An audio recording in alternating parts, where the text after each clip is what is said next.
आइए आज इस श्रावण महीने के पावन अवसर पे हमने कल आप लोगों को सोमनाथ लिंग स्थापना के विषय में बतलाया। आज आपको मैं मल्लिकार्जुन ज्योतिर्लिंग की स्थापना के विषय में बतलाता हूँ। बहुत ही रोचक कहानी है। किस प्रकार मल्लिकार्जुन महादेव की स्थापना हुई, आइए जानते हैं। एक समय की बात है कि भगवान भोलेनाथ और माता पार्वती, गणेश जी और कार्तिक जी दोनों ने माता भोलेनाथ पार्वती से विवाह के लिए अपना प्रस्ताव रखा कि माता जी हमारा विवाह हो। भगवान भोलेनाथ दोनों पुत्र से कहे कि मैं तभी विवाह करूंगा जब तुम लोगों का मैं यह देख लूंगा कि कितने तुम लोग चतुर हो, कितनी बुद्धि उग्र हुई है या कितनी बुद्धि विशाल है। जो पहले परीक्षा में पास होगा उसको मैं विवाह पहले करूंगा। इस बात को कहने पे भगवान कार्तिक जी और गणेश जी दोनों लोग सहमत हुए और माता पार्वती भोलेनाथ बोले कि जो पूरे पृथ्वी का 7 बार परिक्रमा करके जो पहले आ जाएगा उसका विवाह मैं पहले कर दूंगा। ऐसा बात जानते ही कार्तिक अपने वाहन मयूर पे सवार हुए और परिक्रमा करने के लिए वह निकल पड़े। जब परिक्रमा के लिए निकल पड़े तो गजानन भगवान सोचे कि मेरा तो वाहन मूषक है, मैं कैसे इस दुस्सह कार्य को, इतना कठिन कार्य को शीघ्रता से संपन्न कर पाऊंगा।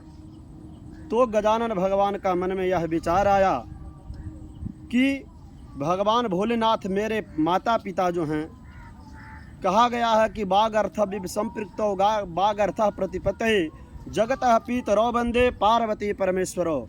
पूरे जगत के माता पिता हमारे भोलेनाथ माता पार्वती हैं, और जो अपने माता पिता का सेवा करता है तो उससे सारे देवता प्रसन्न हो जाते हैं और वह पूरे ब्रह्मांड का परिक्रमा करने के समतुल्य माना जाता है।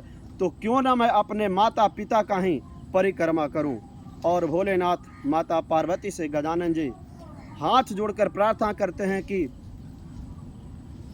पूज्य पितृदेव मातृदेव आप लोग आएं और आसन पे विराजमान हों। माता पार्वती और भोलेनाथ को सिंहासन पे विराजमान कर करके वह 7 परिक्रमा कर देते हैं। परिक्रमा करने के तो उपरांत वह भोलेनाथ से प्रार्थना करते हैं कि हमने तो आपकी परिक्रमा कर ली, हमारी परिक्रमा हो गई पूरे ब्रह्मांड की। भोलेनाथ कहे क्यों? तो कहे कि आप जगत के माता पिता हैं, जगत में सारा तीर्थ माता पिता के चरणों में सारा तीर्थ सारा क्षेत्र निवास करता है। तो हमने जब आपका परिक्रमा कर लिया तो मेरे पूरे जगत का परिक्रमा करने के बराबर हो गया, अतः आप मेरा शीघ्र विवाह कर दें।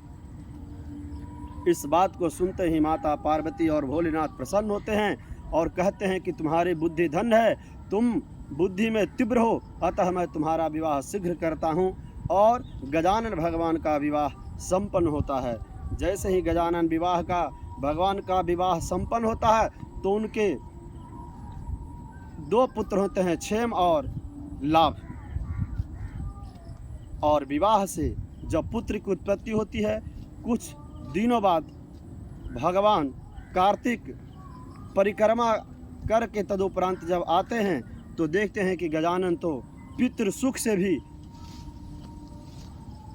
प्राप्त कर चुका है, पितृ सुख को प्राप्त कर चुका है, पिता बन चुका है और हमारे माता पिता दादा दादी बन चुके हैं। कार्तिक जी भोलेनाथ के पास जाते हैं, कहते हैं पिताजी, बड़े भाई को रहते भर में आप छोटे भाई को पहले विवाह कर दिए, इसलिए मैं आपसे नाराज होता हूँ और मैं अब विवाह नहीं करूँगा। ऐसा कह कार्तिक भगवान भोलेनाथ और माता पार्वती से नारुष्ट होते हैं और मल्लिकार्जुन चले जाते हैं। वहाँ पर जाकर यह तपस्या करने लगते हैं और मल्लिकार्जुन में जाकर वह रहने लगते हैं। तो बहुत दिनों के बाद माता पार्वती और भोलेनाथ विचार करते हैं कि पुत्र से चलकर मिला जाए, मेरा पुत्र किस भांति है। माता पार्वती भोलेनाथ से बहुत प्रार्थना करते हैं। ये लोग मनाने के लिए जाते हैं कि कार्तिक चलो मैं तुम्हारा विवाह कर दूंगा। तो और वह वहाँ से 3 योजन दूर चले जाते हैं और कार्तिक भगवान विवाह नहीं करने का प्रस्ताव को अपने जीवन में रखते हैं, कभी विवाह नहीं करते हैं। इसीलिए उनको कुमार कार्तिक के नाम से भी जाना जाता है।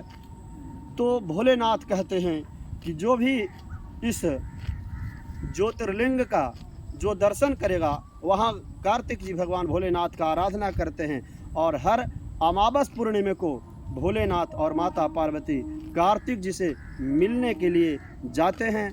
इस प्रकार जो भी माता पिता, जिसके घर के परिवार में माता पिता पुत्र में मतभेद हो, मनभेद हो, किसी प्रकार से माता पिता में पुत्र में आपसी सहमति नहीं बन रही हो, तो जो भी व्यक्ति जाकर मल्लिकार्जुन का दर्शन करता है, भगवान कार्तिक के द्वारा स्थापित श्रीलिंग श्री शैल मल्लिकार्जुनम जो मल्लिकार्जुन में जाकर दर्शन करता है, उसके घर परिवार में माता पिता और परिवार में जो मनभेद है, मतभेद है, वह सब समाप्त हो जाता है।